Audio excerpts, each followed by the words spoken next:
This story is about an old mother whose daughter left her at the age of 17. There was no one to support the poor old mother, and slowly her body became weak. She could not walk properly as her spine had weakened, and she had to walk bent over. When her daughter did not return to their village for many years, the mother decided to keep herself busy with household chores during the day. Many years passed like this, and now we see that her daughter is 32 years old and has a 7-year-old son named Shangu. The boy asks his mother about his grandmother and whether she is doing well and can hear and see properly. But his mother did not answer any of his questions because she herself did not know what had happened to them over the years. They were both sitting in a bus going to their village, but on the way, the villagers took out a baby chick from its cage and threw it on Shangu and his mother, dirtying their clothes. Shangu's son did not like this place at all, because there were many unpaved roads in the village where a lot of dust was flying. He insisted on going back home with his mother, but she scolded him and somehow took him to her house. Here, we see his mother, who had now become very old. She cannot speak and has completely lost her hearing ability. Her daughter apologizes to her because she never came to see her in all these years. She tells her that her husband divorced her, which forced her to close her shop, and now she has no means of earning money. She tells her that it has become very difficult to find a job in the city, and now she cannot support her son, who is burdened with debt. That is why she wants to leave Shangu with them for a few days. And when everything in the city will be all right, she will take her back. Her old mother was just listening to her, but she understands what she wants to say. Shangu, a boy living in the city, doesn't like the lifestyle of the village. His mother left some clothes and food for him, which are only available in the city. Shangu's grandmother asks him to come with her, but he tells her to stay away because he has never met her before. He makes fun of her old age and calls her deaf and dumb. This hurts his grandmother, and she starts walking ahead alone. Shangu follows her, pretending as if he is not following her. At night, they eat together, and his grandmother even gives him her share of food. Shangu always plays video games, and his grandmother watches him eagerly, but she never said anything to him. In their village, there was no toilet facility. That's why Shangu had to use a pot as a toilet, which his grandmother always cleaned. Shangu would watch her every morning as she carried 2 buckets, as if there was a contentment in her that made her appreciate the good and bad moments in her life. One day, a boy came to his house and asked him to play, but Shangu preferred to be alone, so he refused. His grandmother never said anything to him, but she always gave him whatever he needed.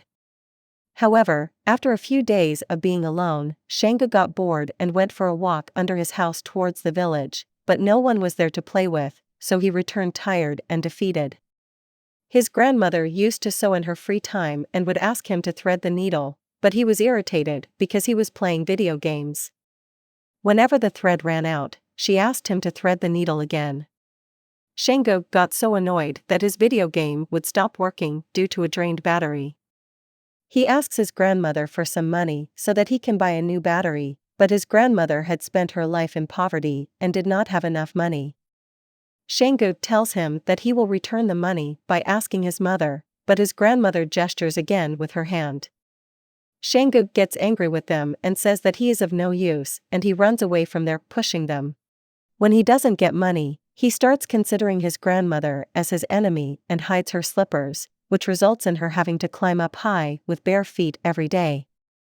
She works very hard to clean his toilet bowl, but he kicks and breaks it. Shangu needs batteries for his video game and takes out a hairpin from his grandmother's hair to sell it in the market and buy batteries. He asks a man for directions to a battery shop, but the batteries the shopkeeper shows him don't fit in his video game because it only takes small, round mercury cells. The shopkeeper directs him to another shop, but there are no batteries there either. Shangu thinks that if he can't find batteries, he will sell the hairpin and buy a burger or noodles instead because he is not going to return his grandmother's hairpin. However, the grocer refuses to take the hairpin because it has no value in the market. Disappointed, Shangu starts heading back home, but he is so far away from the village that he doesn't know the way back, and he starts crying loudly. But then a man sees him crying who lived in the same village. He gives Shengu a ride on his bicycle and drops him off at his village. Shengu was standing on the way when he sees his grandma waiting for him. She starts moving forward as soon as she sees him, and Shengu asks her where she is going. Upon hearing this, she starts to go back home, and Shengu starts walking with her. The next day, his grandma washes his clothes and puts them out to dry in the sun, but then it starts raining, and the clothes start getting wet. Shengu first takes them down, and when the sun comes out again, he puts clips on his clothes to keep them from falling, but he doesn't put any clips on his grandma's clothes. However, he feels that maybe her clothes will fly away in the wind, and she didn't have any other clothes to wear, so he puts a clip on them as well. His grandma asks him what he will eat, to which he asks her to bring him a pizza burger, but she doesn't know about city food. Shengu shows her a photo of a pizza burger, but she doesn't understand it. In the end, he makes chicken sounds and asks her to bring him fried chicken. Her grandmother immediately takes some watermelons and heads towards the city because she was going to sell them and bring back some chicken for her. When her grandmother returns from the market, there was heavy rain pouring and she was completely drenched. She was feeling very cold but still managed to cook chicken for her. Shengu falls asleep while waiting. Her grandmother wakes him up and tells him that she has made his favorite food. She thought that Shengu would like it a lot, but he wanted fried chicken from the restaurant instead of boiled meat. He refuses to eat and starts crying loudly. His grandmother becomes sad because her grandson did not like the food she cooked for him. Similarly, the evening turns into morning and Shengu is very hungry. He starts eating his grandmother's cooked chicken with relish. He sees that his grandmother is lying down and realizes that she had not eaten anything last night. When he goes to her, he sees that she has a high fever because she got wet in the rain while returning from the market. He puts a wet cloth on her forehead to reduce her fever and heats up last night's dinner for her. He sees that his grandmother had taken a spoon and twisted it into her hair instead of using a hairpin. Shengu returns her hairpin to her and then goes to a field below the village where a girl was collecting packets of food and playing a game with the other kids. He starts to like that girl. The next day, he and his grandmother go to the market to sell the watermelon they had grown in their garden and make some money. They wait for the bus to take them back home for a long time, but it doesn't arrive and they have to walk back to the village. His grandmother couldn't sell all of the watermelons, but she managed to collect some money and buys Shengu a new pair of shoes and takes him to a good hotel for his favorite food. However, he only drinks water to save money. He sees a shop that sells all kinds of batteries, but he doesn't insist on buying one because he knows they have already spent all the money. After that, they both head back home, but they cannot find a bus for his grandmother. But the bus conductor shouts and helps catch the right bus. She tells her grandmother that her friend has a lot of pain in her feet, so she should go and meet her once. Grandma was going to meet her friend, so she asks Shengu what he wants to eat. He sees a boy eating chocopi, and he also wants to eat that. Grandma picks up the wrapper of the chocopi thrown by that boy because she didn't know what to say to the shopkeeper. She goes to her friend and asks about her health. The old woman was very worried about her illness. Grandma shows her the wrapper and gives her a pack of 6 chocopi. In return, Grandma gives her some money, but the woman refuses to take the money. Instead, Grandma gives her some melons. The woman tells her that she will come to meet her again if she gets a chance before one of them dies. Grandma smiles a little at this and leaves. When she comes back on the bus, we see that Shengu was sitting with the girl from the same village.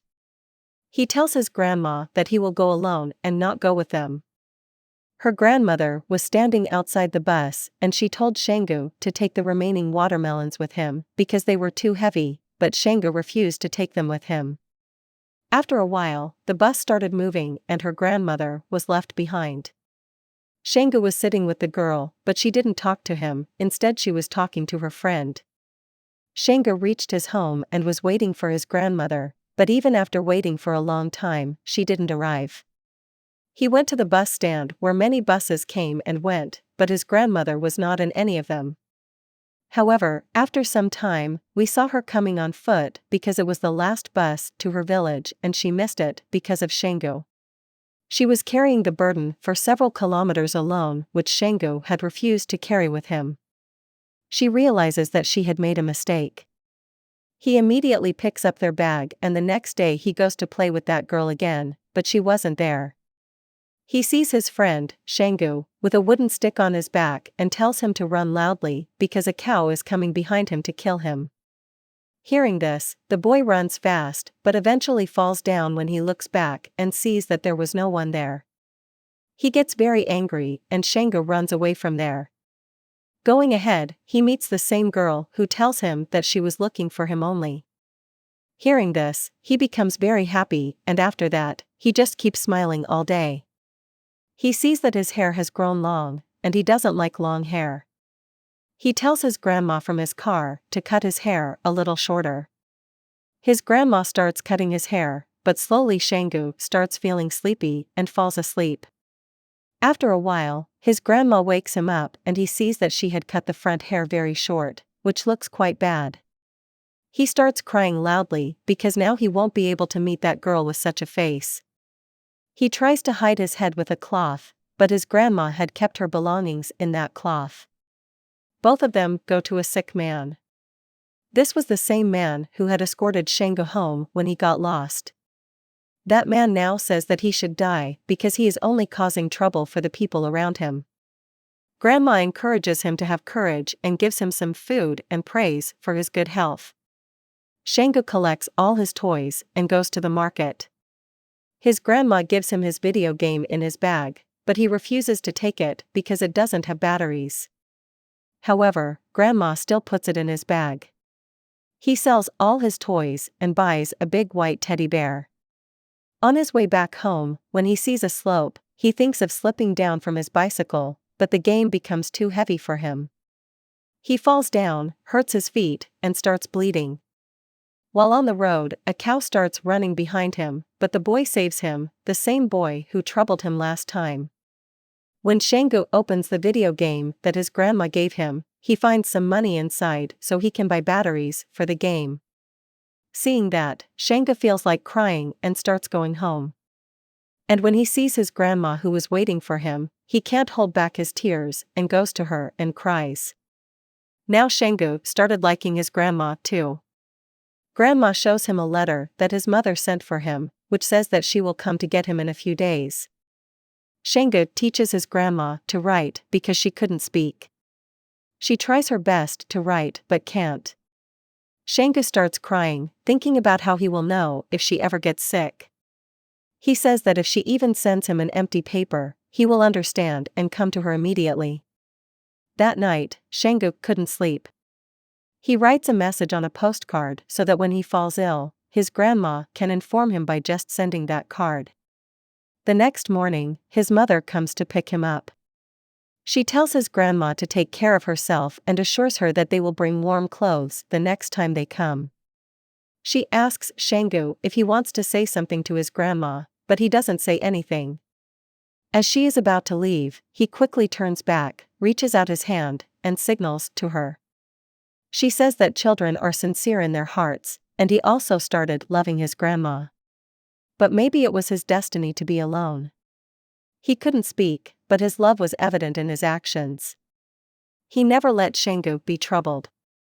After that, Grandma goes back home alone and has to spend her life until Shangu comes again. We couldn't find out what she wanted to say by turning her hands, and this is where the story ends. This movie was released in 2002 and was the second highest grossing film of its time. It received the Grand Bell Award in South Korea, which is equivalent to an Oscar in South Korea. Please let us know how you liked this story by commenting.